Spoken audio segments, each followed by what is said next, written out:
Hallelujah. Hallelujah. Hallelujah. Hallelujah. ಸಾಕ್ಷಿ ಹೇಳಿದ ಅಷ್ಟು ಜನ ಮಕ್ಕಳನ್ನ ದೇವರು ಆಶೀರ್ವದಿಸಲಿ. ದೇವರು ನಮ್ಮ ಜೊತೆ ಇದ್ದು ಪ್ರತಿದಿನ ನಮ್ಮನ್ನೇನು ಮಾಡ್ತಾ ಇದ್ದಾರೆ, ನಡೆಸ್ತಾ ಇದ್ದಾರೆ. ದೇವರಿಂದ ಅಸಾಧ್ಯವಾದ ಕಾರ್ಯ ಒಂದೂ ಇಲ್ಲ. ದೇವರು ನಮ್ಮನ್ನ ನಡೆಸೋ ದೇವರಾಗಿದ್ದಾರೆ.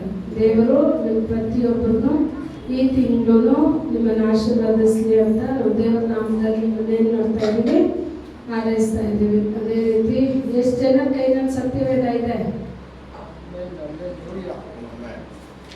ಎಲ್ಲರ ಕೈಗಳಲ್ಲೂ ಸತ್ಯವೇದ ಇರಬೇಕು. ದೇವರ ಆಲಯಕ್ಕೆ ಬರುವಾಗ ಸತ್ಯವೇದ ಇಲ್ಲದೆ ನಾವೇನು ಮಾಡಬಾರ್ದು. ಪ್ರತಿಯೊಬ್ಬರ ಕರಗಳಲ್ಲೂ ಸತ್ಯವೇದ ಇರಬೇಕು. ಇಲ್ಲಿ ಹೇಳೋ ವಾಕ್ಯಗಳನ್ನ ನೀವು ಖಂಡಿತ ಏನು ಮಾಡಬೇಕು, ನೀವು ಅದನ್ನ ನೋಡ್ಬೇಕು. ನಾವೆಲ್ಲ ಯಾವ ಕಾಲದಲ್ಲಿ ಜೀವಿಸ್ತಾ ಇದೀವಿ ಅಂದ್ರೆ ಕೊನೆ ಕಾಲ ಅಂತ ಹೇಳಲ್ಪಡ್ತಾ ಇದೆ. ಕೊನೆಗಾಲದ ಎಲ್ಲಾ ಕಾರ್ಯಗಳನ್ನು ನಾವೇನ್ ಮಾಡ್ತಾ ಇದೀವಿ, ನೋಡ್ತಾ ಇದೀವಿ. ಆದ್ರೆ ಈ ಕಾಲದಲ್ಲಿ ದೇವರ ಮಕ್ಕಳಾದ ನೀವು ನಾವುಗಳು ಯಾವ ರೀತಿ ಇರಬೇಕು, ಯಾವ ರೀತಿ ಇದ್ರೆ ಈ ಕಾಲದಲ್ಲಿ ನಾವು ಒಂದು ಜಯ ಜೀವಿತ ಜೀವಿಸೋಕೆ ಸಾಧ್ಯ, ಯಾವ ರೀತಿ ಇದ್ರೆ ದೇವರ ಕರದಲ್ಲಿ ನಾವು ಉಪಯೋಗ ಪಡೋಕ್ ಸಾಧ್ಯ, ಯಾವ ರೀತಿ ಈ ಕೊನೆ ಕಾಲದಲ್ಲಿ ದೇವರಲ್ಲಿ ಇದ್ದು ನಾವು ನಡಿಬೇಕು ಅನ್ನೋದನ್ನ ಸತ್ಯವೇದ ನಮಗೆ ತುಂಬಾ ಸ್ಪಷ್ಟವಾಗಿ ಹೇಳ್ಕೊಡ್ತಾ ಇದೆ. ಲೂಕನು ಬರೆದ ಸುವಾರ್ತೆ 21ನೇ ಅಧಿಕಾರ 36ನೇ ವಚನ. Luke chapter 21:36. ಆ ದಿವಸವು ಭೂನಿವಾಸಿಗಳೆಲ್ಲರ ಮೇಲೆ ಬರುವುದು, ಆದರೆ ಬರುವುದಕ್ಕಿರುವ ಇವೆಲ್ಲವುಗಳೊಳಗಿಂದ ತಪ್ಪಿಸಿಕೊಳ್ಳುವುದಕ್ಕೂ ಮನುಷ್ಯ ಕುಮಾರನ ಮುಂದೆ ನಿಂತುಕೊಳ್ಳುವುದಕ್ಕೂ ನೀವು ಪೂರ್ಣ ಶಕ್ತರಾಗುವಂತೆ ಎಲ್ಲಾ ಕಾಲದಲ್ಲಿಯೂ ದೇವರಿಗೆ ವಿಜ್ಞಾಪನೆ ಮಾಡಿಕೊಳ್ಳುತ್ತಾ ಎಚ್ಚರವಾಗಿರಿ ಎಂದನು. ನಿಮಗೆ ಕನ್ನಡದಲ್ಲಿ ಕೊಟ್ಟಿದೆ ಎಚ್ಚರವಾಗಿರಿ ಅಂತ, ಇಲ್ಲಿ ತಮಿಳಿನಲ್ಲಿ ಓದಿದ್ದೀರಿ. ஆகையால் இனி சம்பவிக்க போகிற இவைகளுக்கெல்லாம் நீங்கள் தப்பி மனுஷகுமாரனுக்கு முன்பாக நிற்க பாத்திரவான்களாக எண்ணப்படுவதற்கு எப்பொழுதும் ஜெபம் பண்ணி விழித்திருங்கள் என்றார். ಯಾವಾಗಲೂ ಪ್ರಾರ್ಥನೆ ಮಾಡಿ ಬಿಳಿತಿರುங்கள் ಅಂದ್ರೆ ತುಂಬಾ ಎಚ್ಚರಿಕೆ ಉಳ್ಳವರಾಗಿರ್ಬೇಕು. ನಾವು ನಿದ್ರಿಸುವವರಾಗಲ್ಲ, ಅದಕ್ಕೆ ಅಂತ ನಿದ್ರೆನೇ ಮಾಡಬಾರ್ದು ಅಂತ ಅರ್ಥ ಅಲ್ಲ. ಯಾವಾಗಲೂ ದೇವರ ಬಲವನ್ನ ಹೊಂದಿ ದೇವರಲ್ಲಿ ನೀವು ಬಲಗೊಂಡ ಜನಗಳಾಗಿರ್ಬೇಕು. ಇಲ್ಲಿ ವಚನ ಹೇಳ್ತಾ ಇದೆ, ಎಲ್ಲದಕ್ಕೂ ತಪ್ಪಿಕೊಂಡು ಮನುಷ್ಯ ಕುಮಾರನ ಮುಂದೆ ನಾವೇನ್ ಮಾಡ್ಬೇಕಂತೆ, ನಿಲ್ಬೇಕಂತೆ. ಆಗ ಮನುಷ್ಯ ಕುಮಾರನ ಮುಂದೆ ನಿಲ್ಬೇಕಾದ ನಾನು ಯಾವ ರೀತಿ ಇರ್ಬೇಕು? ನಮ್ಮ ಮನ ಬಂದಂತೆ ಜೀವಿಸಿ ದೇವರ ಆಲಯಕ್ಕೆ ಬರ್ದೆ ನಮ್ಮ ಮನ ಬಂದಂತೆ ಜೀವನ ಮಾಡಿಕೊಂಡು ಲೋಕದ ಕಾರ್ಯಗಳಲ್ಲಿ ಇಟ್ಕೊಂಡು ಲೋಕದ ಪ್ರಕಾರವೇ ನಡೆದು ನಾನು ಬಂದು ದೇವರ ಆಲಯಕ್ಕೆ ಬರ್ತೀನಿ, ನಾನು ಸಂಡೇ ಸರ್ವಿಸ್ಗೆ ಬರ್ತೀನಿ, ಮಿಕ್ಕಿದ್ದೆಲ್ಲ ನಾನು ಕರೆಕ್ಟ್ ಆಗಿದೆ, ನಾನು ಪ್ರಾರ್ಥನೆ ಮಾಡ್ತೀನಿ ಅಂದ್ರೆ ಪ್ರಾರ್ಥನೆಯನ್ನ ದೇವ್ರು ಕೇಳ್ತಾರ? ಕೇಳಲ್ಲ. ಯಾಕೆ ದೇವ್ರು ಕೇಳಲ್ಲ ಅಂದ್ರೆ ಬರುವ ಈ ಕಾಲದಲ್ಲಿ, ಇರುವ ಈ ಕಠಿಣವಾದ ಕಾಲದಲ್ಲಿ ನೀವು ಎಂತವ್ರಾಗಿರ್ಬೇಕು ಅಂತ ಹೇಳಿದ್ರೆ ಈ ಕಾಲಗಳಿಗೆಲ್ಲ ತಪ್ಪಿಕೊಂಡು ಮನುಷ್ಯ ಕುಮಾರನ ಮುಂದೆ ನಿಲ್ಲೋಕೆ ಯೋಗ್ಯತೆ ಉಳ್ಳ ಪಾತ್ರೆಯಾಗಿ ನಾವಿರ್ಬೇಕಂತ. ಏನ್ ಪಾತ್ರೆಯಾಗಿ? ಆಗ ದೇವರು ಬಯಸುವ ಒಂದು ಘನತೆ ಉಳ್ಳ ಪಾತ್ರೆಯಾಗಿ ನಾವು ಅವ್ರ ಕರದಲ್ಲಿ ಇರ್ಬೇಕು. ಆ ಕರದಲ್ಲಿ ನಾವು ಇರ್ಬೇಕು, ಆ ಕರದಲ್ಲಿ ನಾನು ಉಪಯೋಗ ಪಡಬೇಕು ಅಂತ ಹೇಳಿದ್ರೆ ನನ್ನ ಜೀವಿತದಲ್ಲಿ ಏನಿರ್ಬೇಕು ಅಂದ್ರೆ ಒಂದು ಪ್ರಾರ್ಥನಾ ಜೀವಿತ ನಮ್ಗೆ ಇರಲೇಬೇಕು. ಪ್ರಾರ್ಥನೆ ಇಲ್ಲದೆ ನಾವೇನು ಮಾಡ್ಲಿಕ್ಕೆ ಸಾಧ್ಯ ಇಲ್ಲ. ಪ್ರಾರ್ಥನೆ ಇಲ್ಲದೆ ನಾವು ಆಚೆನೆ ಹೋಗ್ಬಾರ್ದು. ಪ್ರಾರ್ಥನೆ ಇಲ್ಲದೆ ನಾವು ಯಾರಿಗೂ ಪ್ರೇಯರೇ ಮಾಡಬಾರ್ದು. ಮೊದಲು ನಾನೇ ಪ್ರೇಯರ್ ಮಾಡಿಲ್ಲ ಅಂದ್ರೆ ನೀವು ಇಡೀ ಹೊಸ ಒಡಂಬಡಿಕೆನಲ್ಲಿ ನೀವು ನೋಡಿ, ಯೇಸು ಸ್ವಾಮಿ ಮಾರನೇ ದಿವಸ ಬೆಳಗ್ಗೆ ಹೋಗಿ ಅದ್ಭುತಗಳನ್ನ ಮಾಡ್ಬೇಕಂದ್ರೆ ರಾತ್ರಿ ಎಲ್ಲ ದೇವರ ಸಮ್ಮುಖದಲ್ಲಿ ಕಾದಿದ್ರಂತೆ. ಆಗ ಮಾಂಸದಲ್ಲಿರೋ ಯೇಸು ಕ್ರಿಸ್ತನೇ ಈ ಭೂಮಿನಲ್ಲಿ ಇರೋಕೆ, ಈ ಭೂಮಿನಲ್ಲಿ ಸೇವೆ ಮಾಡೋಕೆ ಅವ್ರಿಗೆ ಯಾರ್ ಬಲ ಬೇಕಿತ್ತು ಅಂತ ಹೇಳಿದ್ರೆ ತಂದೆಯಲ್ಲಿ ಐಕ್ಯತೆ ಬೇಕಾಗಿತ್ತು. ಇದನ್ನೆಲ್ಲ ದೇವರು ನಮಗೆ ತೋರಿಸ್ಕೊಡ್ತಾ ಇದ್ದಾರೆ. ಈ ರೀತಿ ಇರಬೇಕು. ರಾತ್ರಿ ಎಲ್ಲ ಪ್ರೇಯರ್ ಮಾಡಿದ್ರು, ಹಗಲಲ್ಲಿ ಹೋಗಿ ಎಲ್ಲಾದ್ರೂ ಯೇಸು ಸ್ವಾಮಿ 2 ಅವರ್ 3 ಅವರ್ ಇಟ್ಕೊಂಡು ಒಂದು ದೆವ್ವನ ಓಡಿಸೋದು, ಒಂದು ಅದ್ಭುತನ ಮಾಡೋದು, ಆ ರೀತಿ ಯಾವ್ದಾದ್ರು ಮಾಡಿದ್ರ? ಬಂದವ್ರ ಹತ್ರ ಎಲ್ಲ ಹೇಳ್ತಾರೆ, ಬರ್ತಿಮೆಯು ಕರೀತಾನೆ, ದಾವೀದ ಕುಮಾರನೇ ನಿನ್ಗೆ ಏನಾಗ್ಬೇಕು? ನನ್ ಕಣ್ಬೇಕು, ನೀನ್ ವಿಶ್ವಾಸ ಇರೋದಾದ್ರೆ ನಿನ್ ಕಣ್ಣು ಬರುತ್ತೆ ಅಂದ್ರು. ಅವರ ವಿಶ್ವಾಸಕ್ಕೆ ತಕ್ಕಂಗೆ ದೇವರ ಆಶೀರ್ವಾದ ಮಾಡಿದ್ರು. ಆಗ ವಚನ ಹೇಳ್ತಾ ಇದೆ, ತಮಿಳಲ್ಲಿ ಹೇಳ್ತೀನಿ, ಕನ್ನಡದಲ್ಲಿ ಹೇಳಿ. விசுவாசம் இல்லாமல் தேவனுக்கு பிரியமாய் இருப்பது கூடாத காரியம். ஹீப்ரூನಲ್ಲಿ ಹೇಳುತ್ತೆ, விசுவாசம் இல்லாமல் தேவனுக்கு பிரியமாய் இருப்பது ಕೂಡಾದ ಕಾರ್ಯ. ಏನಂದ್ರೆ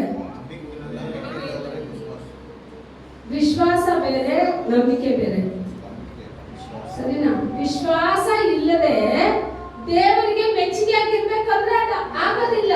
ಯಾಕಂದ್ರೆ ವಚನ ಹೇಳ್ತಾ ಇದೆ, ದೇವರ ಬಳಿಯಲ್ಲಿ ಸೇರೋ ನಾನು, ನನ್ನ ದೇವರು ಜೀವಂತವಾಗಿದ್ದಾರೆ, ನಾನು ಪ್ರಾರ್ಥನೆ ಮಾಡೋ ದೇವರು ನನ್ನ ಪ್ರಾರ್ಥನೆಯನ್ನ ಕೇಳ್ತಾರೆ, ನನ್ನನ್ನು ಬಿಡುಗಡೆಗೊಳಿಸ್ತಾರೆ, ನನ್ನ ಸೌಖ್ಯತೆ ಕೊಡ್ತಾರೆ, ಆತನಲ್ಲಿ ಸಂಪೂರ್ಣವೂ ಅಡಗಿದೆ ಅಂತ ಹೇಳಿ ನೀವು ಮೊದಲು ವಿಶ್ವಾಸ ಇಡಬೇಕು. ವಿಶ್ವಾಸ ಇಟ್ಟಿಲ್ಲ ಅಂತ ಹೇಳಿದ್ರೆ ನಾನು ಎಷ್ಟೇ ಪ್ರಾರ್ಥನೆ ಮಾಡಿದ್ರು ಆ ಪ್ರಾರ್ಥನೆ ವ್ಯರ್ಥವಾಗಿರುತ್ತೆ. ದೇವರು ಇಲ್ಲಿ ಹೇಳ್ತಾರೆ, ಬರೋ ಈ ಎಲ್ಲಾ ಕಾರ್ಯಗಳಿಗೆ ನೀವು ತಪ್ಪಿಸಿ ಮನುಷ್ಯ ಕುಮಾರನ ಮುಂದೆ ಹೋಗಿ ನಿಲ್ಬೇಕಂತೆ. ಇನ್ನು ಕೊನೆ ಕಾಲದಲ್ಲಿ ದೇವರಿಗೆ ಭಯ ಪಡೋ ಭಯ ಇಲ್ಲ, ದೇವರಿಗೆ ಮೆಚ್ಚುಗೆ ಆದ ಜೀವನ ಇಲ್ಲ, ದೇವರು ಬಯಸುವ ಕಾರ್ಯಗಳಿಲ್ಲ, ದೇವರು ಬಯಸುವ ಗುಣಗಳಿಲ್ಲ, ತಗ್ಗಿಸುವ ಗುಣ ಇಲ್ಲ, ಮನ್ನಿಸುವ ಗುಣ ಇಲ್ಲ, ಬಿಟ್ಕೊಡೋ ಗುಣ ಇಲ್ಲ, ಯಾವುದೂ ಇಲ್ಲ. ಆದ್ರೆ ದೇವ್ರ ಮುಂದೆ ನಾನು ಇದ್ದೀನಿ ಅಂತ ಹೇಳ್ತೀನಿ. ದೇವ್ರ ಮುಂದೆ ನಿಲ್ಲುವ ಅರ್ಹತೆ ಉಳ್ಳ ಮಕ್ಕಳು ಯಾರು ಅಂತ ಹೇಳಿದ್ರೆ, ದೇವರು ಮೆಚ್ಚುವ ಅಷ್ಟು ಗುಣಗಳು ದೇವರ ಮಕ್ಕಳಿಗಲ್ಲಿ ಇರಬೇಕು. ದೇವರ ಮಕ್ಕಳಲ್ಲಿ ನಿಮ್ಮನ್ನ ನೋಡುವಾಗ ಬರೀ ಕ್ರೈಸ್ತರು ಅಂತ ಭೂಮಿಗೆ ಹೆಸರು ಪಡ್ಕೊಳ್ಳೋಕೆ ನಾವು ಕ್ರೈಸ್ತರಲ್ಲ.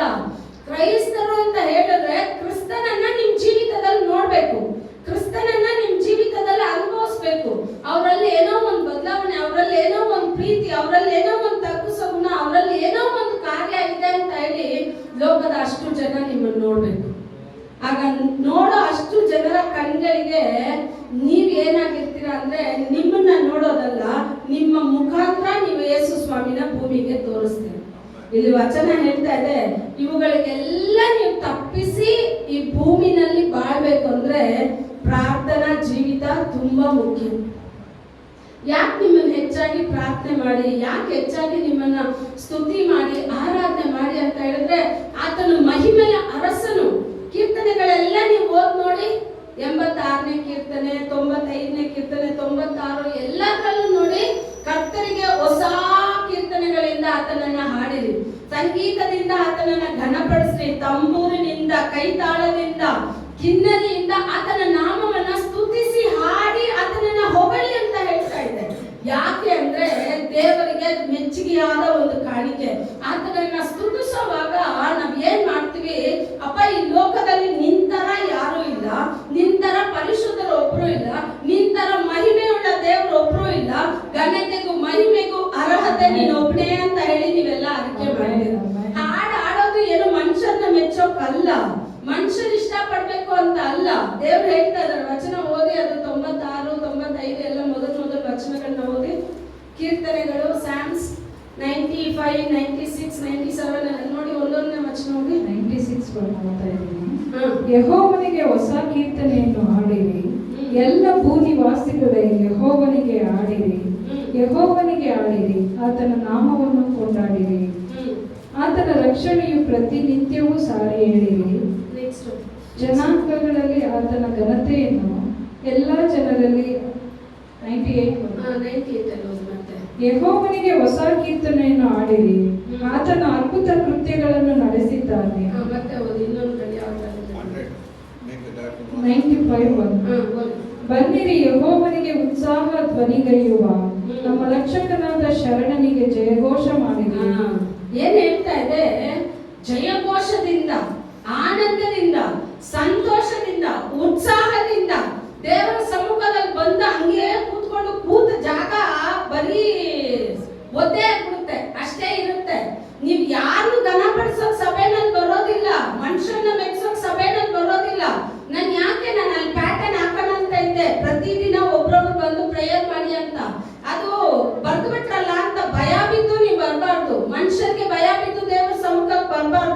ಏನ್ ಬೈತಾರೋ ಅಂತ ಹೇಳಿ ಮನುಷ್ಯರಿಗೆ ಭಯ ಬೀಳೋ ತರ ದೇವರ ಆಲಯಕ್ಕೆ ಬರಬಾರ್ದು. ನನ್ನನ್ನ ರಕ್ಷಣೆ ಮಾಡಿದ ದೇವರಿಗೆ ಈ ದಿವಸ ನಾನು ಹೋಗಿ ಕೃತಜ್ಞತಾ ಸ್ತುತಿ ಮಾಡ್ತೀನಿ, ಆತನನ್ನ ಕೊಂಡಾಡ್ತೀನಿ, ಆತನನ್ನ ಆರಾಧನೆ ಮಾಡ್ತೀನಿ. ಆರಾಧನೆ ಮಾಡ್ಬೇಕು ಅಂದ್ರೆ ಪ್ರತಿದಿನ ನಿಮ್ಮೆಲ್ಲರಿಗೂ ಗೊತ್ತು ತಾನೆ ಸಭೆ ಟೈಮಿಂಗ್ ಎಷ್ಟೊತ್ತು? 9:15. 9:15 ಅಂದ ತಕ್ಷಣ 9:20 ಸಭೆ ಒಳಗಡೆ ಇರೋದನ್ನ ಕಲ್ತ್ಕೋಬೇಕು. ಒಂದು ವಾರ ಬಿಟ್ರೆ ಸರಿ, ಪ್ರತಿ ವಾರ ಲೇಟು ಲೇಟು ಲೇಟು ದೇವ್ರನ್ನ ಹೆಂಗ್ ಕನಪಡಿಸ್ತೀರಾ?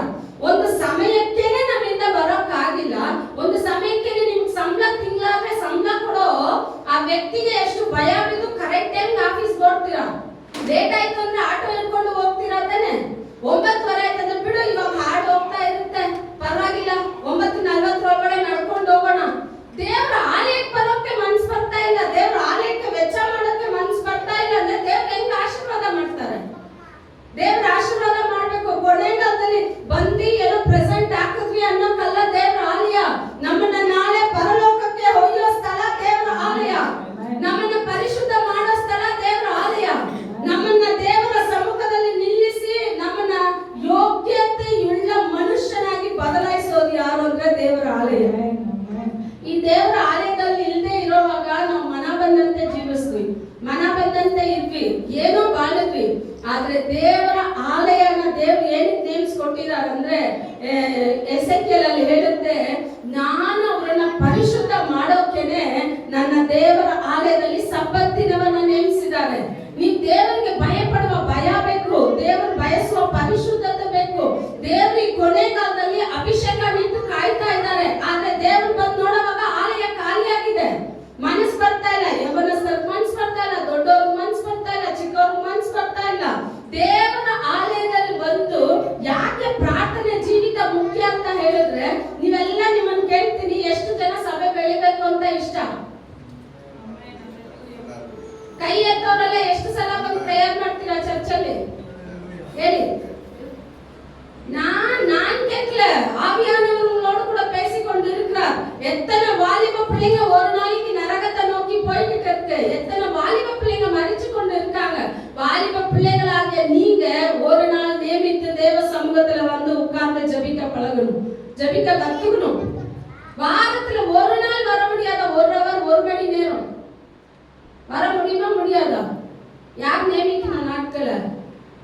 நீங்க தான். ರಕ್ಷಿப்பு ರಕ್ಷಣೆ ದೇವರು ನಿಮಗೆ ಕೊಟ್ಟಿರೋದು. ಇಷ್ಟು ಲೋಕದ ಜನರ ಮಧ್ಯದಲ್ಲಿ ನಿಮ್ಮನ್ನ ಮಾತ್ರ ದೇವರು ಆರಿಸ್ಕೊಂಡಿದ್ದಾರೆ, ನಿಮ್ಮನ್ನ ಮಾತ್ರ ಸೆಲೆಕ್ಟ್ ಮಾಡಿದ್ದಾರೆ ಅಂದ್ರೆ ಇವನು ಅನೇಕ ಜನಗಳಿಗಾಗಿ ಬಂದು ಒಡಕಿನಲ್ಲಿ ನಿಲ್ತಾರೆ ಅಂತ. ನಿಮ್ಮನ್ನ ತರಕ್ಕೆ ನಾವು ಒಡಕಿನಲ್ಲಿ ನಿಲ್ಬೇಕು. ನಿಮ್ಮನ್ನ ತರಕ್ಕೆನೆ ನೀವೆಲ್ಲ ನಿಮ್ ಹೃದಯದ ಮೇಲೆ ಕೈ ಇಟ್ಟು ನಿಜವಾಗಿ ನೀವ್ ಹೇಳಿ, ಸಭೆ ಬೆಳಿಬೇಕು, ಸಭೆನಲ್ಲಿ ಆತ್ಮಗಳು ಬರ್ಬೇಕು ಅಂತ ನೀವು ಇಷ್ಟ ಪಡೋದಾದ್ರೆ ಒಂದು ದಿವಸನೂ ಈ ಸಭೆನಲ್ಲಿ ಪ್ರಾರ್ಥನೆ ಇಲ್ಲದೆ ಇರಲೇಬಾರ್ದು. ಎಷ್ಟು ಜನ ಹತ್ರ ಇದ್ದೀರಾ?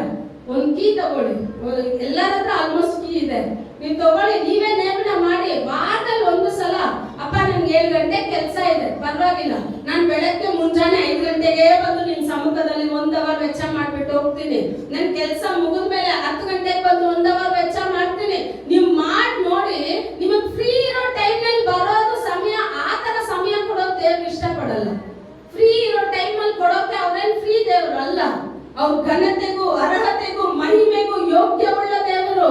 ಆತನ ನೇಮನ, ಆತನಿಗೆ ಸಮಯವನ್ನ ಕೊಡೋಕೆ ನೇಮನ ಮಾಡ್ಬೇಕಂದ್ರೆ ನೀವು ಹೋಗಿ ಅವ್ರ ಹತ್ರ ಕೇಳ್ಬೇಕು, ಅಯ್ಯ ನಿಮ್ ಸಮ್ಮುಖಕ್ಕೆ ಬರೋಕೆ ನನಗೆ ದಯೆ ಪಾಲಿಸು, ನಿನ್ ಸಮ್ಮುಖದಲ್ಲಿ ನಾನು ಪ್ರಾರ್ಥನೆ ಮಾಡೋಕೆ ನನಗೆ ಕೃಪೆ ಕೊಡು, ನನ್ನಿಂದ ಬರೋಕ್ ಆಗ್ತಾ ಇಲ್ಲ, ಇಷ್ಟು ಕೆಲಸ ಇದೆ, ಆದ್ರೆ ಈ ಕೆಲಸಗಳ ಮಧ್ಯದಲ್ಲಿ ನಾನು ನಿನ್ನನ್ನ ಸ್ತುತಿಸೋಕೆ ಇಷ್ಟಪಡ್ತೀನಿ ತಂದೆ, ನನ್ಗೆ ಆ ಸಮಯನ ಕೊಡಿ ಅಂತ ನೀವು ಬೇಡ ನೋಡಿ.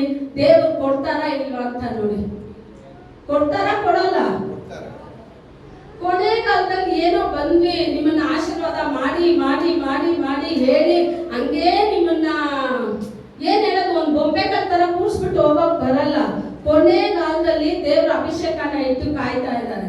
ಎಂತ ಅಭಿಷೇಕ ಅಂತ ಹೇಳಿದ್ರೆ, ನೀವ್ ಹೋಗಿ ಯಾರ್ ಮುಂದೆ ಹೋಗಿ ನಿಂತ್ಕೊಂಡು ಮಾತಾಡ್ತಿರೋ ಆ ಹೃದಯಗಳನ್ನೆಲ್ಲ ದೇವರು ತೆಗೆದು ಬಿಡ್ತಾರೆ. ಅಂತ ಕಠಿಣ ಹೃದಯಗಳನ್ನೆಲ್ಲ ದೇವ್ರು ಹೊಡೆದಾಕ್ತಾರೆ. ಅಂತ ಅಭಿಷೇಕನ ಕೊನೆಗಾಲದಲ್ಲಿ ಇಟ್ಟಿದ್ದಾರೆ. ಸುರಿತಾರೆ. ಅಂತ ಅಭಿಷೇಕ ಪಡ್ಕೊಳ್ಳೋ ಪಾತ್ರೆಯಾದ ನಾನು, ನನ್ನ ಪಾತ್ರೆ ಯಾವ ರೀತಿ ಇರಬೇಕು? ಇವಾಗ ದೇವ್ರ ಹತ್ರ ನಾನು ಕೇಳ್ತೀನಿ, ದೇವ್ರೇ ನನಗೆ ನಿನ್ನ ಅಭಿಷೇಕ ಬೇಕಪ್ಪ, ನಿನ್ನ ಆತ್ಮ ಸ್ವರೂಪನ ಬಲ ಬೇಕು ಅಂತ ಕೇಳ್ತೀನಿ. ಸರಿ, ದೇವ್ರು ಹೇಳ್ತಾರೆ ಕೊಡ್ತೀನಿ ಅಂತ. ನಾನು ತಗೊಳಕ್ ಬಂದು ನಿಂತ್ಕೊಂತೀನಿ. ಯಾಕಂದ್ರೆ ತಮಿಳಲ್ಲಿ ಹೇಳ್ತೆ, இந்த மண் பாண்டங்களில் அந்த மகிமையின் ஆவியை பெற்றிருக்கிறோம். ಕೊರಿಂಥಿಯರಲ್ಲಿ ಹೇಳ್ತಾರೆ ಮಣ್ ಪಾಂಡಂ ಅಂದ್ರೆ ಈ ಮಡಿಕೆಯ ಶರೀರದಲ್ಲಿ ಮಹಿಮೆಯುಳ್ಳ ದೇವರ ಅಭಿಷೇಕನ ಪಡ್ಕೊಂಡಿದ್ದೀವಿ ನಾವು. ಈ ಮಡಿಕೆಯಲ್ಲಿ ಇನ್ನೊಂದು ಶರೀರ ಮಡಿಕೆ ಅಂತ ಇಟ್ಕೊಂಡು, ಓಕೆನಾ? ಈ ಮಡಿಕೆಯಲ್ಲಿ ದೇವರ ಅಭಿಷೇಕ ಸುರಿಸೋಕೆ ದೇವರು ಇಷ್ಟಪಡ್ತಾರೆ. ಇವಾಗ ನಾನು ಬಂದು ನಿಂತು ದೇವ್ರ ಹತ್ರ ಕೇಳ್ತಾ ಇದ್ದೀನಿ, ದೇವ್ರೇ ನಿನ್ನ ಅಭಿಷೇಕ ನನಗೆ ಬೇಕು ಅಂತ. ದೇವರ ಅಭಿಷೇಕ ಸುರಿತಾರೆ. ಮಡಿಕೆನಲ್ಲಿ 4 ಸೈಡಿಂದ ಅಭಿಷೇಕ ಬುಸ್ ಅಂತ ಹೋಗ್ತಾ ಇದೆ. ಏನಾಗ್ಬಿಟ್ಟಿದೆ ಮಡಿಕೆನಲ್ಲಿ? 4 ಅಲ್ಲ 48 ತೂತಿದೆ. ಕೋಪ ಅನ್ನೋ ತೂತು, ದೇಶ ಅನ್ನೋ ತೂತು, ವೈರಾಗ್ಯ, ಹೇಳಿದ ಮಾತು ಕೇಳೋದಿಲ್ಲ, ಇವ್ರೇನ್ ಹೇಳೋದು ನಾನೇನ್ ಕೇಳೋದು, ಎಲ್ಲ ಇದೆ. ಎಲ್ಲಾನು ಏನಾಗಿದೆ ಮಡಿಕೆನಲ್ಲಿ? ಅಭಿಷೇಕ ಹೋಯ್ದ್ರು. ನಿಲ್ತ ಅಭಿಷೇಕ? ಯಾಕೆ ನಿಲ್ಲಿಲ್ಲ? ಆವಾಗ ಮೊದಲು ಏನ್ ಮಾಡ್ಬೇಕು? ನಾನು ಆತ್ಮ ಸ್ವರೂಪನಲ್ಲಿ ಕೇಳ್ಬೇಕು, ಅಪ್ಪ ನಿನ್ನ ಅಭಿಷೇಕ ನನ್ನ ಪಾತ್ರೆನಲ್ಲಿ ಬರ್ಬೇಕಂದ್ರೆ ಎಲ್ಲೆಲ್ಲಾ ತೂತಿದೆಯೋ ಅದನ್ನೆಲ್ಲ ನಿನ್ನ ಅಭಿಷೇಕದಿಂದ ಮುಚ್ಚಿಬಿಡು. ಯಾವ ಗುಣಗಳು ನನ್ನಿಂದ ಹೋಗಿಲ್ವೋ ಆ ಗುಣಗಳನ್ನ ನನ್ನಿಂದ ದೂರ ಪಡಿಸು. ಕೋಪ ಹೋಗ್ತಾ ಇಲ್ಲ, ದ್ವೇಷ ಹೋಗ್ತಾ ಇಲ್ಲ. ಒಬ್ರು ಏನಾದ್ರೂ ಹೇಳಿದ್ರೆ ಅದನ್ನ ರಿವರ್ಸ್ ಹೇಳೋವರೆಗೂ ನಮ್ಮ ತಲೆ ಸಿಡ್ದೋಗುತ್ತೆ. ಈ ಕಾರ್ಯಗಳೆಲ್ಲ ಎಲ್ಲಿ ತುಂಬಿದೆ ಅಂದ್ರೆ ಈ ಮಡಿಕೆನಲ್ಲಿ ತುಂಬಿದೆ. ಅವಾಗ ಅಭಿಷೇಕ ಉಯ್ತಾ ಇದ್ರೆ ಅಭಿಷೇಕ ನಿಲ್ಲೋಕೆ ಸಾಧ್ಯನೇ ಇಲ್ಲ. ನೀವೆಷ್ಟಾದ್ರೂ ಕಿರ್ಚ್ಕೊಂಡು ಹೇಳಿ ನಾವ್ ಇರೋ ತರನೇ ಇರ್ತೀವಿ ಅಂತ ಹೇಳಿದ್ರೆ, ನಾಳೆ ಈ ಮನುಷ್ಯ ಕುಮಾರನ ಮುಂದೆ ಹೋಗಿ ನಿಲ್ಲೋವಾಗ ಹೆಮ್ಮೆಯಿಂದ ಹಿಂಗ್ ನಿಲ್ಲೋದಲ್ಲ, ತಲೆ ತಗ್ಗಿಸಿದವರಾಗಿ ನಿಲ್ಬೇಕೆ. ಇವ್ರು ಯಾರಂತಾನೆ ಗೊತ್ತಿಲ್ಲ, ತಳ್ಳೋ ನರಕಕ್ಕೆ ಮುಲಾಜೆ ಇಲ್ಲ. ಇಲ್ಲಾದ್ರೂ ನಾವು ಆಪ್ಷನ್ ಕೊಡ್ತಾ ಇದೀವಿ, ಅಲ್ಲಿ ಆಪ್ಷನ್ ಎಲ್ಲ ಇಲ್ಲ. ತಿದ್ದಿದ್ರೆ ಸರಿ, ತಿದ್ದಿಲ್ವಾ ತಳ್ತಾ ಇರು. ತಳ್ಳೋ ಸ್ಥಾನಕ್ಕೆ ಬಂದ್ಬಿಡ್ಬೇಡಿ ಯಾವತ್ತೂನು. ದೇವರ ಆಲಯದಲ್ಲಿ ಇಷ್ಟು ನಿಮ್ಗೆ ಎಚ್ಚರ ವಹಿಸಿ ನಾವು ಹೇಳ್ತೀವಿ ಅಂತ ಹೇಳಿದ್ರೆ, ಕೊನೆಗಾಲದಲ್ಲಿ ಇವುಗಳಿಗೆಲ್ಲ ನಾವು ತಪ್ಪಿಸಿ ಆ ಅಭಿಷೇಕ ಹೊಂದಿ ಆ ಪರಿಶುದ್ಧ ದೇವರ ಮುಂದೆ ಹೋಗಿ ನಿಲ್ಬೇಕು. ನಿಲ್ಬೇಕಾ ನಿಲ್ಬಾರ್ದಾ? ವಿಮೋಚನ ಕಂಡ 13ನೇ ಅಧಿಕಾರ ಅಂತ ಕಾಣಿಸುತ್ತೆ. ಅದ್ರಲ್ಲಿ ಒಂದು ವಚನ ಬರುತ್ತೆ, ಓದಿ. ವಿಮೋಚನ ಕಂಡ ಎಕ್ಸೋಡಸ್ 13ರಲ್ಲಿ ಒಂದು ವಚನ ಹೇಳುತ್ತೆ ನೋಡಿ. ಅವರು ಆ ದೇಶವನ್ನ ಬಿಟ್ಟು ಹೊರಗೆ ಬರುವಾಗ ಅವ್ರ ಜೊತೆ ನಾನಾ ರೀತಿಯಾದ ಜನಗಳೆಲ್ಲ ಬಂದ್ರು. 37ನೇ ವಚನ, ಎಕ್ಸೋಡಸ್ 12th ಚಾಪ್ಟರ್ 37. ಯೆಹೋವನು ಐಗುಪ್ತರನ್ನು ಸಂಹರಿಸಿದಾಗ ಐಗುಪ್ತ ದೇಶದಲ್ಲಿದ್ದ ಇಸ್ರಾಯೇಲ್ಯರ ಮನೆಗಳಲ್ಲಿ ಪ್ರವೇಶಿಸದೆ ಮುಂದಕ್ಕೆ ದಾಟಿ ನಮ್ಮವರನ್ನು ಉಳಿಸಿದುದರಿಂದ ನಾವು ಯೆಹೋವನ ಪಸ್ಕವೆಂಬ ಈ ಯಜ್ಞಾಚಾರ 12:38 ಬಹುಮಂದಿ ಅನ್ಯರು ಹೊರಟು ಹೋದರು. ಕುರಿ ದನ ಮೊದಲಾದ ಪಶುಗಳು ಬಹಳವಾಗಿದ್ದವು. ಹಲ್ಲೆಲೂಯಾ. ಬಹು ಮಂದಿ ಯಾರಂತೆ? ಬಹುಮಂದಿ ಅನ್ಯರು ಇಸ್ರಾಯೇಲ್ ಪುತ್ರ ಆ ರಾಮಸೇಸ್ನ ಬಿಟ್ಟು ಬರೋವಾಗ ಪಲ್ಲೆ ಜಾತಿಗಳಂದ್ರೆ ನಾನಾ ರೀತಿಯಾದ ಜನಗಳು, ಯೇಸು ಸ್ವಾಮಿನ ಅರಿದೇ ಇರೋ ಜನಗಳು ಸಹ ಈ ಇಸ್ರೇಲ್ ಜನರೊಂದಿಗೆ ಐಗುಪ್ತ ದೇಶದಿಂದ ದಾಸತ್ವದಿಂದ ಬರ್ತಾರೆ. ಬರೀ ಐಗುಪ್ತ ದೇಶದಲ್ಲಿ ಇಸ್ರೇಲ್ ಮಾತ್ರ ದಾಸತ್ವದಲ್ಲಿಲ್ಲ, ಅನೇಕ ರಾಜ್ಯಗಳನ್ನ ಅವರು ಗೆದ್ದು ಅನೇಕ ನಾನಾ ರೀತಿ ಜನಗಳನ್ನ ಏನ್ ಮಾಡಿದ್ದಾರೆ? ದಾಸತ್ವದಲ್ಲಿ ಹಿಡಿದಿಕ್ಕಿದ್ದಾರೆ. ಈಗ 1 ವರ್ಷ ಅಲ್ಲ, 2 ವರ್ಷ ಅಲ್ಲ, 430 ವರ್ಷಗಳು ಅವರ ದಾಸತ್ವದಿಂದ ಆಚೆ ಬರ್ತಾ ಇದ್ದಾರೆ. ಸರಿನಾ? ಯಾರು ಇವ್ನ ಆಚೆ ಕರ್ಕೊಂಡು ಬಂದಿದ್ದು? ಎಲ್ಲರೂ ಹೇಳಿ, ಯಾರು ಕರ್ಕೊಂಡು ಬಂದಿದ್ದು? ಮೋಶೆ. ಎಷ್ಟು ಮೋಶೆಗಳು? ಒಂದೇ ಮೋಶೆ. ಆಯ್ತಾ? ಲೆಕ್ಕ ಹೇಳ್ತಾ ಇದೆ, ಬರೀ ಹೆಂಗಸರಿಲ್ಲ, ಮಕ್ಕಳಿಲ್ಲ, ಬರೀ ಪುರುಷರು ಮಾತ್ರ 6 ಲಕ್ಷ ಜನ. ಎಷ್ಟು ಲಕ್ಷ? 6 ಲಕ್ಷ. ಈ ಕಾಲದ ತರ ಎಲ್ಲಾರ್ಗೂ 1 ಮಕ್ಳು 2 ಮಕ್ಳೆಲ್ಲ ಇಲ್ಲ. ಆ ಕಾಲದಲ್ಲೆಲ್ಲ ಮಕ್ಕಳು 12 ಜನ, 20 ಜನ, 30 ಜನನು ಇದ್ದಿದ್ದಾರೆ. ಆವಾಗ ಒಬ್ರೊಬ್ಬರಿಗೆ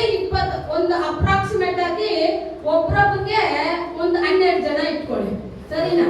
ಇವಾಗ ಅವ್ರು 6 ಲಕ್ಷ ಅಂದ್ರೆ ಅವ್ರ ಮಕ್ಳು 2 ಅಂದ್ರೆ ಎಷ್ಟಾಯ್ತು? ಡಬಲ್ ಆಯ್ತಾ? ಅವ್ರ ಹೆಂಡತಿರು ಲೆಕ್ಕ ಹಾಕಿ, ಅದು ಡಬಲ್ ಆಯ್ತಾ? ಹತ್ರ ಅಂದ್ರೆ 40 ಲಕ್ಷದ ಮೇಲೆ ಜನ ಐಗುಪ್ತದಿಂದ ಬರ್ತಾರೆ. ಯಾರು ಒಂದು ಶಬ್ದದಿಂದ? ಮೋಶೆಯಿಂದ ಬರ್ತಾರೆ. ಇದೇ ಮೋಶೆನೇ ಐಗುಪ್ತ ದೇಶದಲ್ಲಿ ಇರೋವಾಗ ಇಬ್ರು ವ್ಯಕ್ತಿಗಳು ಜಗಳ ಮಾಡ್ತಾರೆ. ಒಬ್ಬನನ್ನ ಕೊಂದು, ಒಬ್ಬನನ್ನ ಐಗುಪ್ತನನ್ನ ಕೊಂದು ಇಸ್ರೇಲ್ ಜನರನ್ನ ರಕ್ಷಿಸ್ತಾನೆ. ಆದ್ರೆ ಮಾರನೇ ದಿವಸ ಆ 2 ಇಸ್ರೇಲ್ ಜನ ಜಗಳ ಮಾಡ್ತಾ ಇರೋವಾಗ ಮೋಶೆ ಹೋಗಿ ಮಾತಾಡುವಾಗ ಅವ್ರು ಹೇಳ್ತಾರೆ, ನಮ್ಮ ಮೇಲೆ ನಿನ್ನ ಅಧಿಪತಿಯಾಗಿ ಇಟ್ಟವ್ರು ಯಾರು? ನಿನ್ನ ಲೀಡರ್ ಆಗಿ ಮಾಡಿದವ್ನು ಯಾರು? ನಿನ್ನೆ ಐಗುಪ್ತನನ್ನ ಕೊಂದ ತರ ನನ್ನನ್ನು ಕೊಲ್ಲೋಕ್ ನೋಡ್ತೀಯ ಅಂತ ಹೇಳಿ. ಆಗ ಈ ಕಾರ್ಯದಲ್ಲಿ ಏನ್ ಕಾಣಿಸ್ತಾ ಇದೆ? ಇಬ್ಬರು ವ್ಯಕ್ತಿಗಳೇ ಆ ಮೋಶೆ ಶಬ್ದಕ್ಕೆ ಕಿವಿ ಕೊಟ್ಟಿಲ್ಲ. ಎಷ್ಟು ಜನ? ಇಬ್ರು. ಆಗ ಮೋಶೆ ಯಾವ ರೀತಿ ಇದ್ರು ಅಂದ್ರೆ, ದೇವರು ನನ್ನ ಮುಖಾಂತರ ಜನಗಳನ್ನ ರಕ್ಷಿಸ್ತಾರೆ ಅಂತ ಗೊತ್ತು, ದೇವರ ಮಗ ಅಂತ ಅವನು ಗೊತ್ತು, ನಾನು ಐಗುಪ್ತನವರಲ್ಲ, ನಾನು ಇಬ್ರಾಹಿಂ ವಂಶದವನು, ನಾನು ಲೇವಿ ಗೋತ್ರದವನು ಅಂತ ಅವನು ಅರ್ತಿದ್ರು ಅವ್ನು ಏನ್ ಮಾಡ್ದ? ನನ್ನ ಮುಖಾಂತರ ಜನಗಳನ್ನ ರಕ್ಷಣೆ ಕೊಟ್ಬಿಡ್ತಾರೆ ಅಂತ ಹೇಳಿ ಅವನು ತನ್ನ ಸ್ವಂತ ಕಾರ್ಯದಿಂದ ಹೋಗಿ ಅವ್ರಿಗೆ ನ್ಯಾಯ ತೀರ್ಸೋಕ್ ಹೋಗ್ತಾನೆ. ಇಬ್ರು ಅವನ ಶಬ್ದನ ಏನ್ ಮಾಡಿಲ್ಲ, ಕೇಳಲೇ ಇಲ್ಲ. ಅದೇ ಮೋಶೆ ಐಗುಪ್ತ ದೇಶವನ್ನ ಬಿಟ್ಟು ಓಡೋಗಿ ಎಷ್ಟು ದಿನ ಅರಣ್ಯದಲ್ಲಿ ಇರ್ತಾನೆ ಅಂದ್ರೆ 40 ವರ್ಷ ಇರ್ತಾನೆ. 40 ವರ್ಷ ಐಗುಪ್ತದಲ್ಲಿ ಎಲ್ಲ ವೆಲ್ ಟ್ರೈನ್ಡ್ ಅವನು, ಸುಮ್ಮನೆ ಅಲ್ಲ, ಎಲ್ಲವನ್ನ ಕಲಿತಿದ್ದ. ಐಗುಪ್ತರ ಅಷ್ಟು ಕಾರ್ಯಗಳನ್ನ ಕಲಿತಿದ್ದ ಅವನು. ಆಕ್ಟ್ಸ್ ಚಾಪ್ಟರ್ 7ನೇ ಅಧಿಕಾರದಲ್ಲಿ ಹೇಳುತ್ತೆ. ಅಂತ ಅವನು ಕೊಂದ ಹಾಕೋ ಅಷ್ಟು ಕೋಪ ಅವನಿಗೆ. ಅವನ ಕೋಪನ ತೆಗೆದು ಅವನ್ನ ರೆಡಿ ಮಾಡೋಕೆ ದೇವ್ರು ಅವನ್ನ ಎಷ್ಟು ವರ್ಷ ಅರಣ್ಯದಲ್ಲಿ ಹಾಕಿದ್ರು? 40 ವರ್ಷ ಆದ್ಮೇಲೆ ದೇವ್ರು ಹೇಳ್ತಾರೆ ನಂಬರ್ಸ್ ಪುಸ್ತಕದಲ್ಲಿ, ಈ ಭೂಮಿನಲ್ಲಿರೋ ಅಷ್ಟು ಜನರಲ್ಲಿ ಮೋಶೆ ತರ ಶಾಂತವಾದ ವ್ಯಕ್ತಿ ಒಬ್ನು ಇಲ್ಲ ಅಂತ ಹೇಳ್ತಾ ಇದೆ. ಆಗ ದೇವರ ಸಮ್ಮುಖಕ್ಕೆ, ದೇವರ ಮುಂದೆ ನಾನು ಹೋಗ್ಬೇಕು ಅಂತ ಹೇಳಿದ್ರೆ ದೇವರು ಮೆಚ್ಚುವ ಅಷ್ಟು ಗುಣಗಳು ನನ್ನಲ್ಲಿ ಇರ್ಬೇಕು. ದೇವರಿಗೆ ಮೆಚ್ಚುಗೆ ಇಲ್ಲದೆ, ದೇವರ ಬಯಸದೇ ಇರೋ ಗುಣಗಳನ್ನ ಇಟ್ಟು ದೇವರ ಸಮ್ಮುಖದಲ್ಲಿ ನಾನು ನಿಲ್ತೀನಿ ಅಂದ್ರೆ ದೇವರು ಮೆಚ್ಚೋ ಕಾರ್ಯ ಅಲ್ಲ. ಇದೇ ಮೋಶೆಗೆ ಇಬ್ರು ಕಿವಿ ಕೊಟ್ಟಿಲ್ಲ. ಈಗ 6 ಲಕ್ಷ ಜನ, ಅವ್ರು ಮಾತ್ರ ಅಲ್ಲ, ಹಲವು ಜಾತಿಯಾದ ಜನಗಳು ಐಗುಪ್ತರ ದೇಶದಿಂದ ಇಸ್ರೇಲ್ ಜನರೊಂದಿಗೆ ಬರ್ತಾ ಇದ್ದಾರೆ. ಮುಂದೆ ಎಲ್ಲಿ ಹೋಗ್ತೀವಿ ಅಂತ ಗೊತ್ತಿಲ್ಲ, ಎಲ್ಲಿ ಮನೆ ಮಾಡ್ತೀವಿ ಅಂತ ಗೊತ್ತಿಲ್ಲ, ಏನಿದೆ ಅಂತ ಗೊತ್ತಿಲ್ಲ. ಒಂದು ಮೋಶೆನ ನಂಬಿ ಅಷ್ಟು ಜನ ಆಚೆ ಬರೋಕೆ ಕಾರಣ ಏನು?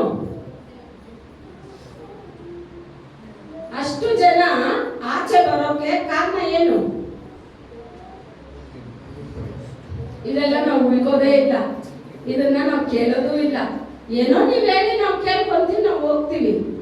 ಅಷ್ಟು ಜನ ಆಚೆ ಬರೋಕೆ ಕಾರಣ ಏನು ಅಂದ್ರೆ ಮೋಶೆಯ ಸ್ವಂತ ಕೋಪ, ಮೋಶೆಯ ಸ್ವಂತ ದ್ವೇಷ, ಮೋಶೆಯ ಸ್ವಂತ ಕಾರ್ಯಗಳಿದ್ರೆ ಒಬ್ಬರ ಕಿವಿನಲ್ಲೂ ಆ ಮಾತು ಬೀಳೋದಿಲ್ಲ.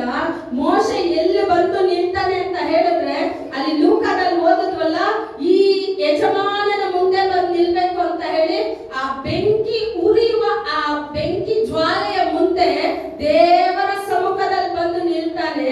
ದೇವರು ಹೇಳ್ತಾರೆ, ನಾನು ನಿನ್ನನ್ನ ಕಳಿಸ್ತೀನಿ, ನೀನು ಹೋಗು, ನಿನ್ನ ಬಲ ಅಲ್ಲ, ನನ್ನ ಬಲದಿಂದ ನಾನು ಕಳಿಸ್ತೀನಿ, ನನ್ನ ಅಭಿಷೇಕದಿಂದ ಕಳಿಸ್ತೀನಿ, ನನ್ನ ವಾಕ್ಯನ ಕೊಟ್ಟು ನಿನ್ನನ್ನು ಕಳಿಸ್ತೀನಿ. ಇಬ್ರು ಕಿವಿ ಚಾಚಿಲ್ಲ.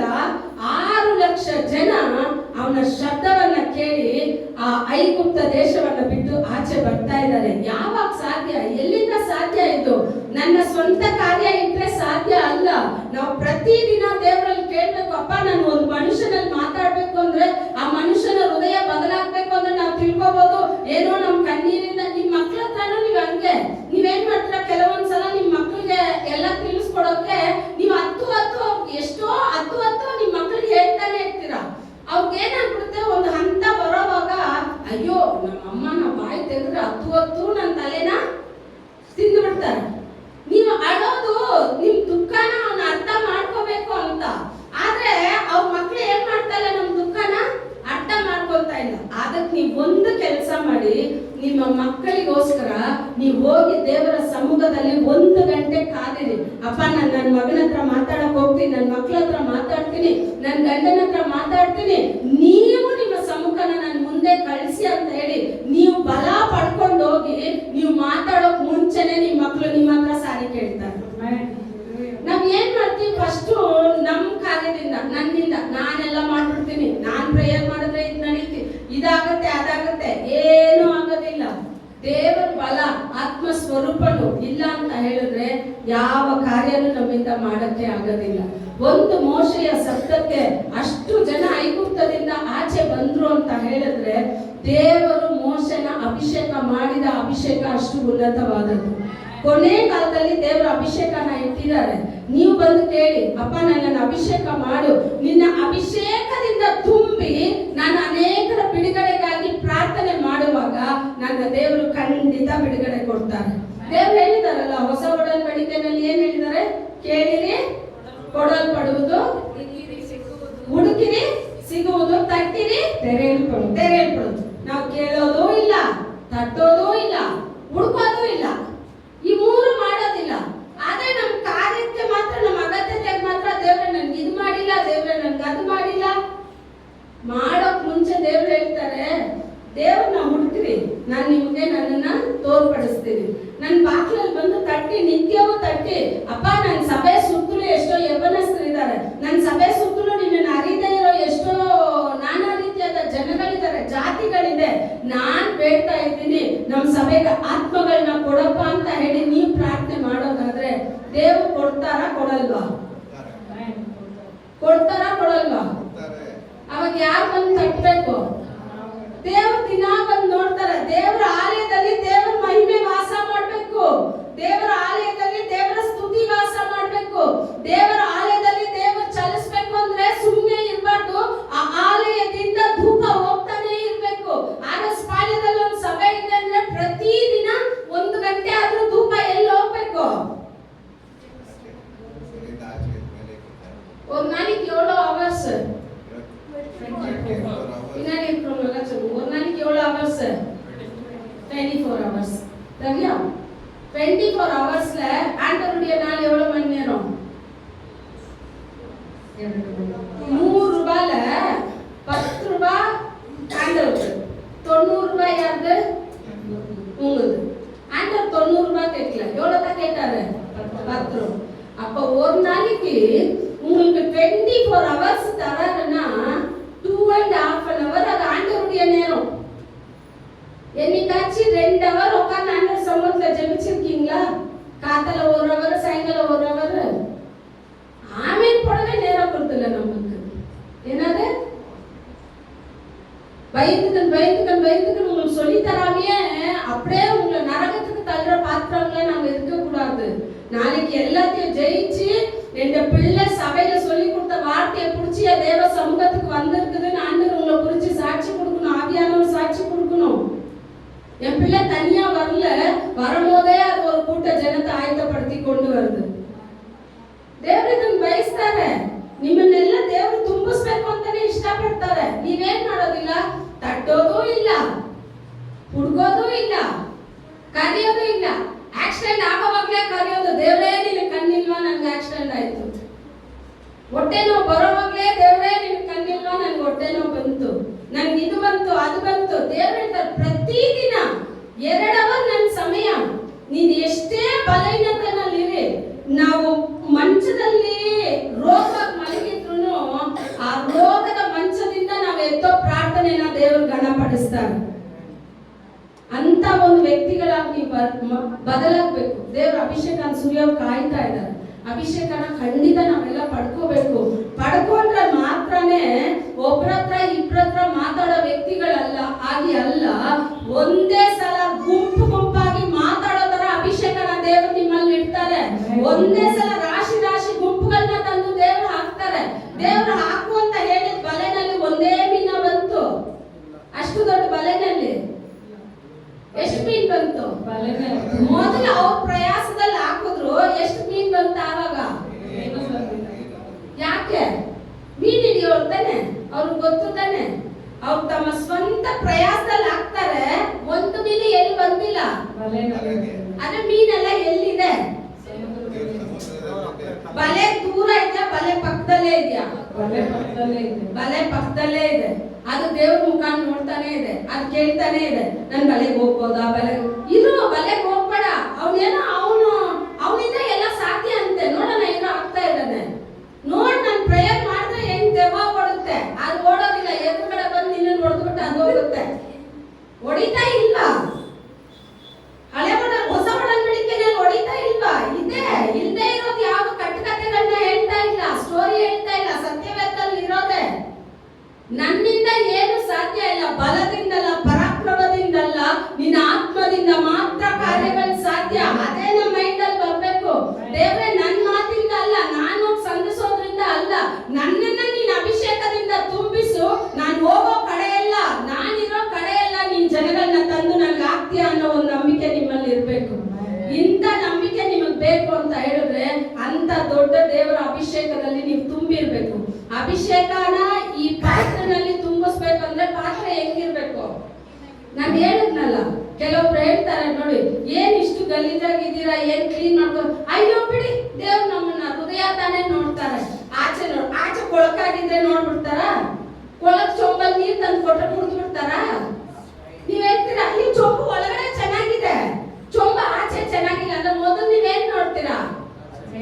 ಆಚೆ ಆಚೆ ಕರೆಕ್ಟ್ ಆಗಿದ್ರೆ ಆಚೆನೆ ಕರೆಕ್ಟ್ ಇಲ್ಲ ಅಂದ್ರೆ ಆಚೆನೆ ಇಷ್ಟು ಕೊಳಕಂದ್ರೆ ನೋಡು, ಆಚೆಗೆ ಇಷ್ಟು ಕೊಳಕಂದ್ರೆ ನೋಡದೆ ಇರೋ ಒಳಗಡೆಗೆ ಎಷ್ಟು ಕೊಳಕು. ಒಳಗಡೆ ಇರೋ ಕೊಳಕನ್ನು ಶುದ್ಧ ಮಾಡೋಕೆ ನನ್ನ ಯೇಸುವಿಂದ ಸಾಧ್ಯ. ನನ್ನನ್ನ ಮೇಲೆ ಶುದ್ಧ ಮಾಡೋಕ್ಕೂ ಯೇಸುವಿಂದ ಸಾಧ್ಯ. ನನ್ನ ಗುಣಗಳನ್ನ ಮೇಲೆ ನೋಡ್ತಾರೆ, ನಾನು ಹೆಂಗ್ ನಡೀತೀನಿ, ಹೆಂಗ್ ಮಾತಾಡ್ತೀನಿ. ಸತ್ಯವೇದದಲ್ಲಿ ಸ್ಪಷ್ಟವಾಗಿ ದೇವ್ರು ಹೇಳ್ತಾರೆ, ಕೆಟ್ಟ ಮಾತುಗಳು ಒಂದು ನಿಮ್ ಬಾಯಿಂದ ಬರೋ. ನೀವು ಬಾಯಿ ತೆಗೆದ್ರೆ ಬರೀ ಕೆಟ್ಟ ಮಾತೇ ಬರ್ತಾ ಇದೆಯಲ್ಲ. ಸತ್ಯವೇದನೆ ನಿಮ್ ಕೈಗೊಳ್ತಾ ಇಲ್ಲಲ್ಲ. ಸತ್ಯವೇದಲ್ಲಿ ಚಿಕ್ಕದಿದು. ನೀನ್ ಕೋಪಗೊಂಡ್ರು ಪಾಪ ಮಾಡ್ಬಾರ್ದಂತೆ. ಕೋಪ ಕೊಂಡ ತಕ್ಷಣನೇ ನೀವು ಪಾಪ ಮಾಡ್ಬಿಟ್ರೆ ಹೆಂಗೆ? ಕೋಪ ಬಂದ ತಕ್ಷಣ ಅಯ್ಯೋ, ಆ ಇಂಗ್ಲಿಷ್ ಎಲ್ಲಿಂದ ಫ್ಲೋ ಆಗುತ್ತೋ ಗೊತ್ತಿರಲ್ಲ ನಮ್ಗೆ. ಅಂತ ಇಂಗ್ಲಿಷ್ ಯಾವ ಪಾಠಶಾಲೆನಲ್ಲೂ ಹೇಳ್ಕೊಡಲ್ಲ. ಅದು ಪಾಪ ಆಚೆ ಮಲಗಿರುತ್ತೆ, ಯಾರು ಸುಮ್ಮನೆ ಮಲಗಿರುತ್ತೆ, ಅದಕ್ಕೆ ಬರೋಕ್ ಪರ್ಮಿಷನ್ ಇಲ್ಲ. ನೀವು ಮಾತಾಡೋದ್ ಮಾತು ಕೇಳಿದ ತಕ್ಷಣ ಅಯ್ಯೋ, ನಾನು ಯಾರೋ ತಟ್ಟೆ ಎಬ್ಬಿಸ್ಬಿಟ್ರಪ್ಪ, ನಾನು ಹೋಗ್ಬಿಟ್ಟು ವಿಸಿಟ್ ಮಾಡ್ಬಿಟ್ಟು ಬರ್ತೀನಿ. ಸ್ವಲ್ಪ ಜಗಳ ಆಗಿರೋದು ಹಂಗೆ ಜಗಳ ಆಗಿ ಆಗಿ ಒಬ್ಬರನ್ನೊಬ್ರು ಕಿತ್ಕೊಂಡು ಕೂದಲು ಬರೋವರೆಗೂ ಅಲ್ಲೇನಾಗುತ್ತೆ? ಅವ್ನು ಸುಮ್ಮನೆ ತಾನೇ ಮಲಗಿದ್ದ. ಯಾರು ಕರ್ತಿದ್ದು? ನೀವೇ ಕರ್ತಿದ್ದು. ದೇವರು ಬಯಸುವ ಗುಣಗಳು ತುಂಬಾ ಇದೆ. ನಾವೇನೋ ತಿಳ್ಕೊಂತೀವಿ, ಅಯ್ಯೋ ನಾನು ಹಿಂಗ್ ಮಾಡ್ಬಿಡ್ತೀನಿ, ಹಂಗ್ ಮಾಡ್ಬಿಡ್ತೀನಿ, ನಾನು ಹೆಂಗೇ ಇದ್ರು ಪರವಾಗಿಲ್ಲ, ನಾನು ಮಾಡೋದೆಲ್ಲ ಸರಿ ಅಂತ ಹೇಳಿದ್ರೆ, ಮನುಷ್ಯರು ನಾನು ಕರೆಕ್ಟ್ ಅಂತ ಯೋಚನೆ ಮಾಡಿದ್ರೆ, ಪ್ರಾವರ್ಬ್ಸ್ ಅಲ್ಲಿ ಹೇಳ್ತಾ ಇದೆ, ಮನುಷ್ಯನು ಕರೆಕ್ಟ್ ಅಂತ ಹೇಳಿದ್ರೆ ದೇವರ ದೃಷ್ಟಿನಲ್ಲಿ ಅದು ಕರೆಕ್ಟ್ ಅಲ್ಲ. ದೇವರ ದೃಷ್ಟಿನೇ ಬೇರೆ, ಮನುಷ್ಯ ದೃಷ್ಟಿನೇ ಬೇರೆ. ಆಗ ದೇವರು ನಿಮ್ಮನ್ನ ತುಂಬಿಸೋಕೆ ಇಷ್ಟಪಡ್ತಾರೆ. ಎಷ್ಟು ಜನ ನಿಜವಾಗ್ಲು ನನಗೆ ಕೊಟ್ಟ ಸಭೆ ತುಂಬಬೇಕು ಅಂತ ನೀವು ಎಷ್ಟು ಜನ ನಿಮ್ ಹೃದಯ ಅಂತರಾಳದಿಂದ ಇಷ್ಟಪಡ್ತೀರೋ ಅಷ್ಟು ಜನನು ತಪ್ಪದೆ ನಿಮ್ಮನ್ನ ಪಾಸ್ಟರ್ ನೋಡ್ಬೇಕು, ಪಾಸ್ಟರ್ ನೋಡ್ಬೇಕು, ಇವ್ರು ನೋಡ್ಬೇಕು, ಅವ್ರು ನೋಡ್ಬೇಕು ಅನ್ನೋದೇ ಇಷ್ಟನೇ ಪಡ್ಬೇಡಿ. ಪ್ರತಿದಿನ ನಾನು ಆತನ ಸಮ್ಮುಖಕ್ಕೆ ಬಂದ್ರೆ ನನ್ನ ದೇವರ ಕಣ್ಗಳು 24 ಗಂಟೆ ದೇವರ ಆಲಯವನ್ನ ನೋಡ್ತಾ ಇರುತ್ತೆ. சாலமோன் அதே ಹೇಳ್ತಾರೆ, என் கண்களை இந்த பதிய வைக்குவேன். யாராச்சும் தப்பு பண்ணிட்டு வந்து இந்த ஆலயத்துல வந்து ஜெபித்தா அவனுக்கு நான் மன்னிப்பு கொடுக்குவேன், ಅವನನ್ನ ನಾನು ಸುತ್ತಪಡಿಸುತ್ತೇನೆ. ಯಾಕಂದ್ರೆ ಆಲಯದಲ್ಲಿ ದೇವರ ರಕ್ತ ಚೆಲ್ಲಲ್ಪಟ್ಟಿದೆ. ದೇವರ ಮಹಿಮೆಯುಳ್ಳ ರಕ್ತ, ಪರಿಶುದ್ಧ ರಕ್ತ, ಪಾಪವನ್ನ ನಿವಾರಣೆ ಮಾಡೋ ರಕ್ತ ಸಭೆನಲ್ಲಿದೆ. ನೀವು ಯಾವಾಗೆಲ್ಲ ಬಂದು ಸಭೆನಲ್ಲಿ ನಿಮ್ಮನ್ನ ತಗ್ಗಿಸಿ ಅರ್ಪಿಸ್ತೀರೋ ಆಗಲೇ ದೇವರು ನಿಮ್ಮನ್ನ ಶುದ್ಧ ಮಾಡಿ ಆತನ ಅಭಿಷೇಕನ ಸುರಿಸ್ತಾರೆ. ಎಸೆಕಿಯೇಲಲ್ಲಿ ಹೇಳ್ತಾ ಇದೆ, ಆ ನದಿ ಹರಡುವ ಸ್ಥಳ ಅಲ್ಲ ಸಮೃದ್ಧಿ ಅಂತೆ. ಆ ನದಿ ಹೋಗುವ ಸ್ಥಳ ಅಲ್ಲ ಒಂದು ಎಲೆನೂ ಬಾಡಿರಲ್ಲ, ಎಲ್ಲ ಹಚ್ಚ ಹಸಿರು ಹಣ್ಣು ಎಲ್ಲ ತುಂಬಿರುತ್ತೆ. ಆ ನದಿ ಯಾರು ಅಂದ್ರೆ ಆತ್ಮ ಸ್ವರೂಪನ ಜೀವ ನದಿ. ಆ ನದಿ ನಿಮ್ಮೊಳಗೆ ಹರಿಯೋದಾದ್ರೆ, ನೀವು ಆ ನದಿಯಲ್ಲಿ ಮುಳುಗೋದಾದ್ರೆ, ನೀವು ಹೋಗೋ ಕಡೆಯೆಲ್ಲ ದೇವರ ಜನಗಳನ್ನ ಬಿಡುಗಡೆ ಕೊಡ್ತಾರೆ. ನೀವು ಪ್ರಾರ್ಥನೆ ಮಾಡೋ ಅಷ್ಟು ಜನಕ್ಕೂ ಸೌಖ್ಯತನ ಕೊಡ್ತಾರೆ. ಯಾರನ್ನೆಲ್ಲ ನೀವು ಆಲಯದಲ್ಲಿ ಬರ್ಬೇಕು ಅಂತ ಇಷ್ಟ ಪಡ್ತೀರೋ, ನೀವು ಮಾಡೋ ಗೌರ್ಮೆಂಟ್ ಸರ್ವೆಂಟ್ ನಮ್ಮ ಯಜಮಾನರು ಒಂದ್ಸಲ ನಮ್ಮ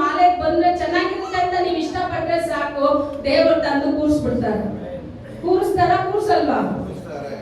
ಯಾರು ಇಷ್ಟಪಡ್ಬೇಕು? ಅವಾಗ ಆಲಯ ಬೆಳಿಬೇಕು ಅಂತ ನೀವು ಇಷ್ಟಪಡೋದಾದ್ರೆ ಯವನಸ್ಥರಾಗ್ಲಿ ದೊಡ್ಡವರಾಗ್ಲಿ ಪ್ರತಿಯೊಬ್ರು ವಾರಕ್ಕೆ ಒಂದು ಸಲನಾದ್ರೂ 1 ಅವರ್ ದೇವರ ಸಮ್ಮುಖದಲ್ಲಿ ಬಂದು ಏನ್ ಮಾಡ್ಬೇಕು? ಪ್ರೇಯರ್ ಮಾಡ್ಬೇಕು. ಈ ಪ್ರೇಯರ್ ಶಬ್ದ ದೇವರ ಸಮ್ಮುಖಕ್ಕೆ ಹೋಗುತ್ತೆ. ದೇವರು ಹೆಚ್ಚಾದ ಆತ್ಮಗಳನ್ನ ನಮ್ಮ ಸಭೆಗೆ ತಂದು ಹಾಕ್ತಾರೆ, ಇದರಲ್ಲಿ ಸಂದೇಹವೇ ಇಲ್ಲ. ನೀವು ಪ್ರಾರ್ಥನೆ ಮಾಡಿದ್ರೆ ದೇವರ ಆತ್ಮಗಳನ್ನ ತರ್ತಾರೆ ಅಂದ್ರೆ ನಿಮ್ಮನ್ನೇ ನೀವು ಯಾಮಾರಿಸ್ಕೊತೀರಾ, ಇರೋರ್ನು ಯಾಮಾರಿಸ್ತೀರಾ. ನೀವು ದೇವರ ಸಮ್ಮುಖದಲ್ಲಿ ಸಮಯನ ಕೊಟ್ಟು ನೋಡಿ, ನಾವು ನೆನೆಸದೇ ಇರೋ ಅದ್ಭುತ ಕಾರ್ಯಗಳನ್ನ ದೇವರ ಸಭೆ ಮುಖಾಂತರ ಮಾಡ್ತಾರೆ. ದೇವರು ತಾನೇ ನಮ್ಮನ್ನ ಆಶೀರ್ವದಿಸ್ತಾರೆ.